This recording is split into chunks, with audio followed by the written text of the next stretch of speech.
The year is of, and the fanciest high-rise tower block in the city now looks like an absolute mess. Robert finds a dog hiding in the garbage that fills the hallways and takes it with him. While searching the garbage for any leftovers, he finds Steele, who invites him to drink with his already dead friend Cosgrove. Since he can't find anything to eat, Robert ends up roasting the dog's leg. This all started 3 months ago. Robert moves into the high-rise tower with all his boxes, admiring all the wonderful things the building has to offer. The parking lot is full of all the cars from the tenants, making it easy for pigeons to poop on the men that are leaving for work. Pangborn becomes the pigeon's latest victim, and Talbot makes fun of him for it. One morning, Robert is sunbathing with no clothes on his balcony when suddenly his neighbor Charlotte drops her liquor bottle onto his floor. This scares Robert, but Charlotte uses the chance to admire his body and flirt a little as she invites Robert to her party in the evening. Her friend Wilder comes closer to say that he hasn't bought her a birthday gift yet, but Charlotte pushes him away, insisting that he's not her type. She also tells him to go to work, but Wilder explains that he's not drunk enough to do art, blaming it on his wife being too depressed to feed him. Later, Robert goes to the buildings but to have a massage. When the masseuse wonders if he has any family, Robert shares that his sister died recently. Afterward, he stops by the garbage chute, which has a warning saying that large bags belong in another area, but Robert drops his bag in anyway. Then Robert heads to the School of Physiology, where he is a teacher. For today's class, he starts dissecting a human head, which disgusts his students so much that Monroe faints. In the evening, Robert goes to Charline's party and chats with Wilder's pregnant wife, Helen. Suddenly, Steele shows up and begins scolding Robert for clogging the chute earlier. Robert apologizes, but Steele stays mad.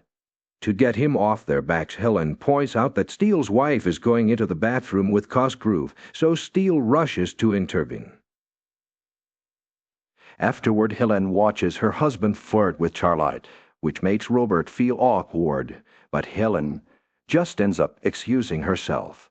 The party carries on with lots of drinking and adults chatting while Charlotte's son watches from his room. The next day, Robert calls the hospital to excuse himself from work and joins Charlotte at a pool party with Helen, her kids, and the middle to lower floor tenants. However, Robert refuses to get in a swimsuit. Suddenly, he is approached by Simmons, who announces that the building's architect wants to see him. Robert is taken to the building's amazing penthouse and meets Royal, who explains that he wants to build 4 more similar buildings around the nearby lake to make them look like an open hand with the lake as the palm. The blueprint makes Robert think that it looks like a psychic event. Next, Royal shares that he had a car accident, but Robert immediately explains that he isn't a physiotherapist, so he can help Royal with his injury. In the end, Royal invites Robert to a game of squash and to his wife's party the day after tomorrow. On his way to the elevator, Robert notices a painting in the dining hall and finds Royal's wife and trying to fix the air conditioning. Robert offers to help, only to end up breaking it more. Later in the evening, Robert has dinner with Charlotte, and they end up getting intimate on top of her balcony table. Charlotte explains that Royal never invited someone over since his accident, so Robert getting to see him was very unusual. She also knows that Robert's sister died, saying that she learned it because all the walls have ears. Their fun time is suddenly interrupted by Tubby, but thankfully the babysitter quickly appears to take him to bed. Afterward, Charlotte tells Robert that they're done with their date. The next day, Robert goes to the grocery market and comes across a beautiful woman named Jane who offers him an autograph. However, he doesn't recognize who she is, so she walks away, obviously offended. Then Robert asks the cashier about Jane and learns that she's a famous actress. After Robert leaves, the store's power connection begins failing. In the evening, Robert goes to his party wearing his usual suit, only to discover that it's an off-century costume party, which makes him feel out of place. Pangborn is chatting with Monroe's parents, but also overhears Anne and Jane gossiping about him, so Pangborn comments on how Royal seems to want to colonize the sky. Robert tries to join the conversation, but Anne isn't happy to see him and makes fun of his clothes. Everyone starts laughing at him, and soon Simmons comes to throw Robert out as he judges him for having brought a cheap wine.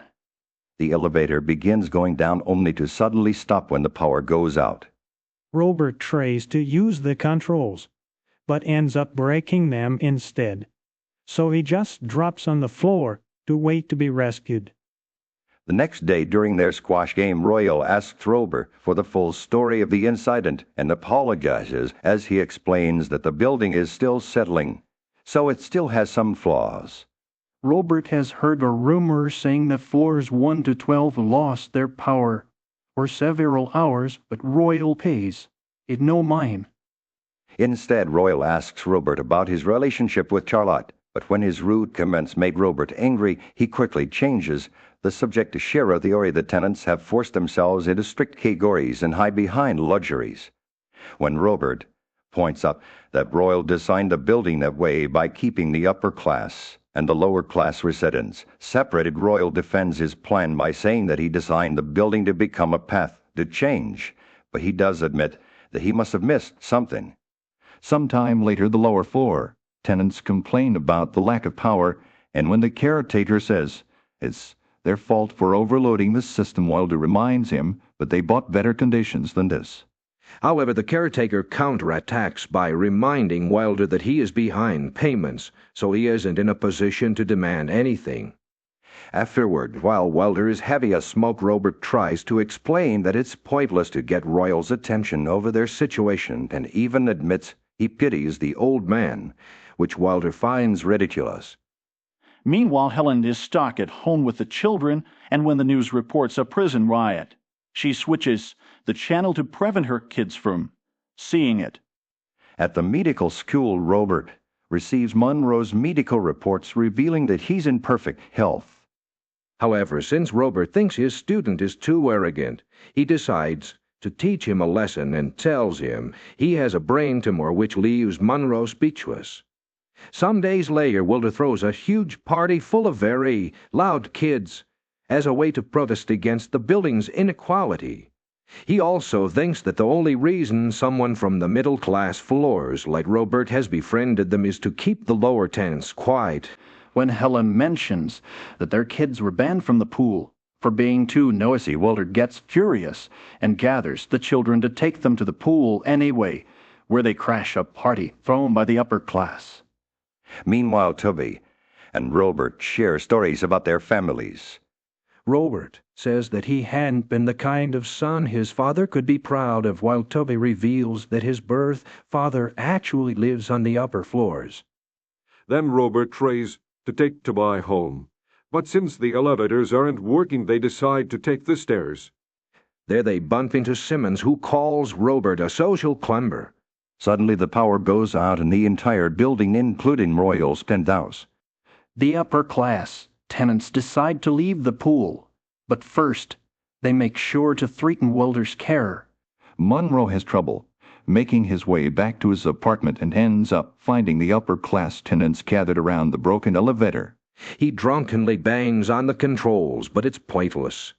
After taking Toby home, Robert goes to the pool to check on Wilder, only to discover a dog has drowned during the chills, which soon gets worse since the entire building is out of power. The lower floor tenants start a party in the corridor.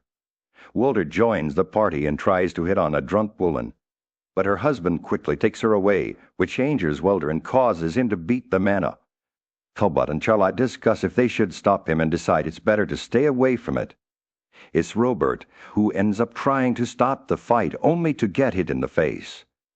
Wilder encourages Robert to get wild, and after some hesitation, Robert decides he may as well have fun too. Meanwhile, a drunk and depressed Monroe goes to the balcony to self-delete. The following morning, Robert tries to get ready for work, but when he turns on the faucet, water doesn't come out. Charlotte is there lamenting Monroe's death and wondering why Robert hasn't unpacked his boxes, but Robert doesn't answer. Then she changes the subject to Talbot's theory that every tenant has decided to cross a line, meaning it'll only get worse from now on. Suddenly, Welder starts banging on Robert's door, demanding to be introduced to Royal. Apparently, he wants to make a documentary about the building and start with Monroe's death, which suspiciously hasn't attracted the attention of the police. However, Robert doesn't answer the door because he thinks Welder is slowly losing his mind. Once Welder finally gives up and leaves, Robert advises Charlotte to stay away from Welder, but she thinks it's ridiculous. Charlotte doesn't think Welder is capable of being harmful, yet Robert can't stop thinking about the drowned dog. At that moment, Tove peeks from the upper balcony with a kaleidoscope, and when Robert asks him what he sees, Tove says he sees the future. In the meantime, the other upper-class tenants gather to discuss how the poor people are out of control. Mainly Pangborn keeps on insisting on his plan. They should show the lower floor tenants that they can throw a better party and control all necessary resources. In his apartment, Welder is gathering his equipment for the documentary, ignoring Helen, when she points out that he's never home. Before Wilder leaves, Helen reminds him that they need money, but instead of helping, Wilder takes the few bills from the table. At the parking lot, Robert sees the car where Monroe landed and feels guilty over lying to the young man. Robert tries to find his own car to no avail, so he has no choice but to go back to his apartment. Meanwhile, Steele keeps on trying to unclog the chute, which has become almost an impossible task. Suddenly Royal's dog runs past him, so Steele chases after it with a golf club. At the penthouse and gets tired of the chaotic situation and decides to leave, but Royal forbids her and even slaps her, causing him to point out that it's the first time he touched her in months. At that moment, the elevator opens and Royal finds his dog injured inside. During the following days, Robert doesn't know how to deal with his current situation and ends up sleeping in his office. He spends his time doing exercise and working, only going home to change clothes. Meanwhile, the chairs in the rest of the building keeps getting worse, and the tenants become wilder by the second. To make matters worse, the maintenance crew refuses to work, so the building slowly gets filled with garbage bags, and the supermarket gets emptied. One day, Robert goes to the building to grab some paint from his apartment and discovers Welder is truly making a documentary of the building with the help of Talbot. While they describe how tenants have become savages, suddenly Pangborn, Simmons, and Cosgrove show up to accuse Wilder of instigating all the chaos and proceed to beat him up, while Talbot continues filming. When Robert tries to leave, two men try to take his paint can and a scuffle ensues, while others watch without caring. After lots of struggle, Robert wins and takes the paint, but the crowd goes actually wild when Wilder is defeated. Then Robert returns to his apartment and distracts himself by painting the walls. Meanwhile, Helen takes to Talbot's place, but she doesn't find him because Pangborn has taken him captive. The chase is becoming too dangerous, so Helen has no choice but to leave her children in a room where the other mothers and children are heading. Then Helen goes to Robert, who happily shows her his apartment's new color, only for the conversation to turn into intimacy. At the penthouse, Royal is trying to work, but keeps getting distracted by the group of people that have invaded his house and are using it as a love hotel. When Simmons tells him that his wife is downstairs, and Pangborn adds that she could easily get killed, Royal goes to the lobby where he finds Welder, who has been thrown out of the building by Pangborn. Welder doesn't know who Royal is and simply tells him to be careful. At that moment, a police officer knocks on the entrance and asks Royal if everything is all right, but Royal pretends he has things under control. Eventually, Royal finds his wife, who's being forced to run on a conveyor belt by the lower floor tenants. Meanwhile, Wilder demands the key to the penthouse from Royal's former maid, but the woman suggests using Charlotte to bait Royal, implying that they used to have an affair. Then the maid gives Wilder a gun, claiming that it's his key to the penthouse. Back to Helen, she's still hanging out with Robert, and shares that Charlotte mentioned he was the best amenity in the building, which Helen now agrees to. When Helen leaves, Steele notices her and suggests using her to barter for food, but Robert refuses. Helen tries to make her way to the children, however, she gets captured. Meanwhile, Welder is going crazy in Charlotte's apartment, and when she finally shows up, Welder reveals that he knows that Royal is Toby's biological father. Then he drags Charlotte into Toby's room to take advantage of her. The next day, a beaten-up Charlotte is forced to serve Welder food and liquor, but she still often looks over the balcony hoping to see Robert. However, Robert is still inside, and suddenly he receives a mysterious letter. In the penthouse, the upper floor, tenants discuss Wilder's uncontrollable behavior and Simmons shares that he asked Robert to lobotomize Wilder, but Robert insisted on making a psychological evaluation first. Pangborn is confident that they can convince Robert to do it, and when he learns that everyone except for Cosgrove has taken leaves from their jobs, Pangborn is proud of them. He thinks everyone needs to work on the power struggle within the building and insists on taking out Wilder first, then letting the lower floor tenants eliminate each other. Afterward, Royal can remodel the lower floors to their advantage. With the decision made, the men agree to butcher and horse for dinner. Royal sarcastically asks him if she's still enjoying the party, and she responds by slapping him while Talbot watches the whole scene. In the meantime, Robert goes through the hallway and finds some of the tenants watching a video of Cosgrove with Steele's wife, and they decide to seek revenge. When Cosgrove comes home, the tenants immediately ambush him. Robert heads to Charlotte's apartment and finds Welder, who laments leaving Helen because he can't control himself without her. Using this chance to take notes for the evaluation, Robert listens to Welder explain that living in the high-rise requires a special behavior, that he thought he was ready, for he also points out that self-contained people like Robert are the real danger because they're immune to psychological pressures. Sometime later, when things start to calm down, Jane and then find Charlotte and take care of her wounds while others begin doing laundry at the pool. Helen is forced to clean up the penthouse, but at that moment she goes into labor. Robert cleans up Charlotte's apartment, not knowing that Toby watches him from a hole in the ceiling. Once he's done cleaning, Robert leaves the apartment only to be captured by Simmons, who drags him to the penthouse. Robert tells the group that he refuses to lobotomize Welder, claiming that he might be the sanest man in the building. Furious by this disobedience, Pangborn ties a makeshift wing around Robert's neck as he threatens to throw him out, but Royal walks in and stops him. Later in the evening, Helen gives birth in the penthouse while Robert joins Royal for dinner. Royal refuses to leave the building and believes its failure has opened a chance for the tenants to experience a new life. Suddenly, Welder climbs out of the vent looking for Helen, only to see Royal first. He immediately demands Royal to confess. He orchestrated the chaos and inequality, accusing him of hiding behind women and children. This angers Royal, who tries to attack Welder but ends up being shot instead. When the women from the upper floors hear the gunshot, they quickly corner Welder and attack him, while Toby watches everything through his kaleidoscope. The next day, Robert and Helen help clean up the building, while Anne and the other women are happy to care of Helen's baby. With the declining mental health of the tenants, Robert considers opening a private practice, although to be fair, he isn't exactly doing better than them. After cooking Royal's dog's leg, Robert reunites with Charlotte and wonders if the second high-rise building will also fall the way they did.